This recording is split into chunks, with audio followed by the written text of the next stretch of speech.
దర్శనం సర్వాభీష్టప్రదాయకం.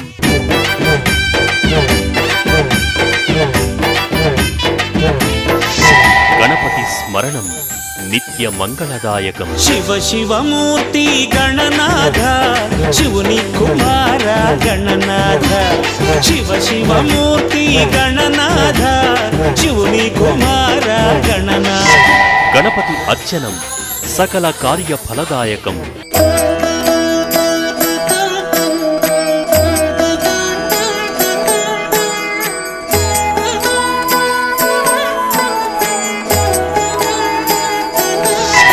గణపతి శరణం సదా విజయకారకం. నమో నమో వరదాయక నమో నమో శుభకారక. వినాయక నవరాత్రుల సందర్భంగా దేశవ్యాప్త ప్రసిద్ధ గణపతి క్షేత్రాలను దర్శింపచేస్తోంది గణపతి దర్శనం. సెప్టెంబర్ 26 వరకు ప్రతిరోజు ఉదయం 8 గంటలకు, సాయంత్రం 4:30 గంటలకు.